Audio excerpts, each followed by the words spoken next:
Hello, welcome back to African Lectures.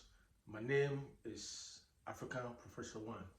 So, if this is the first time you come into this platform, please I kindly ask you to subscribe, share with friends and family, and inform them about how informative this platform is.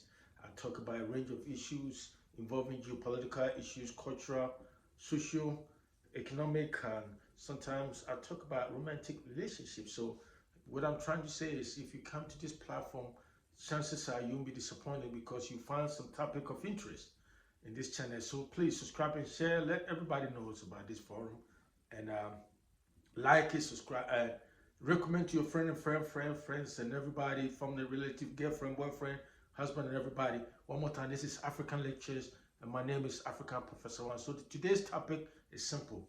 I said, oh, African leaders. What is wrong with many of you or some of you? What is wrong with many of you? Let me put it many. I'm not saying all of you, but many of you. The topic one more time is African leaders. What is wrong with many of you? Why do I say that? I say this because I wonder, I still puzzle, or sometimes wonder, and I know many of you also wonder, why is it that sometimes you see a whole, or more often than not, you see a whole bunch of African leaders bundle themselves together or get themselves together and fly to any or one of the so-called major countries. You know, it can be United States, it can be China, Beijing, it can be in Russia, Moscow, or St. Petersburg, it can be in Germany, it can be in United Kingdom, or it can be, well, I'm not talking about United Nations. United Nations is a place where it's a well forum where all leaders come there. I'm talking about when African leaders, a whole bunch of them, get together and fly to say Beijing in China for Xi Jinping, one president, to host them all. Or it can be in Washington for say Joe Biden or when Obama was in power, or Trump or whatever, to host them. Or it can be just not quite recently in St. Petersburg, where you see Putin hosting all of them, or in Kiev, Ukraine. Why is that? So I wonder, I ask myself, is it because African leaders don't have confidence in themselves, some of them, that they feel like it has to take a whole bunch of them to equal one president? I think that's what the implication is. Because if you sit there for, say, Chinese president to invite all the African nations, most of them, to come to Beijing, so he hosts you, it tells you that he feels like you're not one-on-one, you're not at his equal, and so it has to take a whole bunch of you to equal his power. And I don't understand it, because all countries in this world, almost all nations in the countries in this world, at least recognized by United Nations, and they are all subject to international norms, or they are all recognized internationally. So what I'm saying is, whether it's big nations, small nations, they have nuclear weapons, they don't have nuclear weapons, they are all sovereign, independent nations recognized internationally by each other. So in that sense, they are all equal in terms of international law or whatever, because they all recognize the same way. It doesn't matter. So why then do African leaders sit there, cheaping themselves, just rush as soon as a leader from, say, Germany, Britain, or say United States or China or Russia invited, they all get rushed like a puppy. They put their tail between their legs and run like a puppy and go, little dog, and go there. What is that? That is what I'm trying to understand. What is that? So I'm saying all this.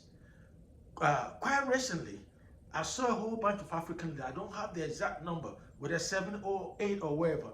They get together, bundle themselves, either they went separately or wherever, and first they went to Kiev, in Ukraine. They met the President Zelensky, and then from there they went to St. Petersburg in Russia to meet Putin. And I was sitting there so ashamed. I put my head in my hands, and I said, man, Africa will still be a problem child of this so-called powerful nation. Because you know what? They embarrass themselves, they humiliate they demean many of us, because you see people, look at it, a whole bunch of African leaders meeting one person, one leader. Why? I can understand they all meet, say, G7 or G20, which is a collection of heads of states all of you going for, that's all of you meet at, say, United Nations headquarters, you all meet at, say, African Union or ECOWAS, stuff like that is different. But to go, one leader, one country president invite you all in rush, and you go there, why? So I'm saying all this, for example, like I was saying, they went quite recently to St. Petersburg, one of the major cities in Russia, to meet Putin. And they go there under the guise of trying to broker a peace agreement between Ukraine and Russia. And I said to myself, are these people serious? Are these African leaders, are they serious? That you think Putin invaded Ukraine for a purpose? Remember, Ukraine did not provoke Russia. It was because of Putin's imperialistic and the fact that he felt like his country, Russia, since it was disintegrated or broke down in the late 1980s and the early 1990s, he felt like he tried to restore that glory, that what made Soviet Union what it used to be. And so wherever, one of the means that he thought he can achieve that goal is to amass land as much as he can. So he come out with all kind of justification that Ukraine is part of Russia, historical, but which is not true. But that's exactly what he's doing. And Putin has an agenda. So I don't know why African leaders want to travel all the way. A whole bunch of them have to travel all the way to Russia to try to do, because it's not going to work. When you listen to Putin's response, after he waited for African leaders, some of those people who were there to talk, you see what Putin was saying? Putin was trying to put the blame on Ukraine. So what Putin was trying to say is, if Ukraine stopped the war, then the whole thing will stop. Because which it doesn't make no sense, because you know what? Somebody sitting in your own country, sovereign country, independent country, just like Russia, you invaded a country, they didn't start the war. So how can you say that is the war? African leaders should rather talk to Ukraine, because if Ukraine stopped the war, everything, as if Ukraine started. You, Russia, sitting on about 5,000 or 5,000 nuclear warheads. And that was the reason you're able to do what you're doing. Because no country that doesn't have a nuclear weapon can do what Putin is doing. Because that is what this international relation is about. And that's what I'm saying, that it looked like African leaders do not understand the contemporary meaning of international relations, interstate relations, or how countries deal with each other.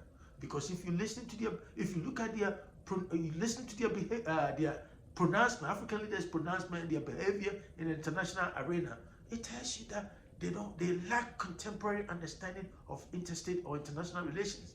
Or in other words, they feel like they look at international relations only from neoliberal or liberalism or neoliberal point of view.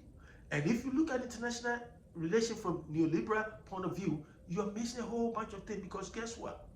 A lot of these major countries look at international relations more from realism point of view, that the world is full of anarchy, is full of chaos, disorder, right? And so countries should amass weapons, powerful weapons, and build their military as much as possible, because at the center of realism, at the center of world politics is power. That is why you see American, China, Russia, Germany, United Kingdom, wherever, they amass more military equipment, so they can defend or they can invade weaker countries if they want to. And like Thucydides, great Greek philosopher, said one more time, long time ago in 430 BC, he said, in the international arena or in international relations, might makes right. And also the bigger countries or the powerful countries, right, take wherever they can or wherever the power allow them to take, and the weaker countries accept what is left or wherever they can get, in terms, because they're weak, they can compete with the bigger powers. And so my point is, African countries relatively are weaker country. They are not powerful than Russia. So how can you fly all the way? A whole bunch of you fly all the way to Russia to try to broker a peace, because Putin, like I said, Putin has a reason of doing what he's doing. And the only way Putin will stop this war is when Ukraine surrender. if Ukraine say, oh, we raise our hand, and Ukraine feel like they haven't done anything wrong, they are defending their country. And no matter what, Ukraine will continue to do this until the last blood. And Putin will not stop, because Putin feel like, how can we engage in a conflict or war with relatively weaker country and we stop the war? Because how would the world look at this? And so Putin has a reason. And like I said, Putin is a realist, right? And so Putin, when it's a realism means, like I said, realism means is what meaning is what I just explained. That they think the center of where politics or politics is power.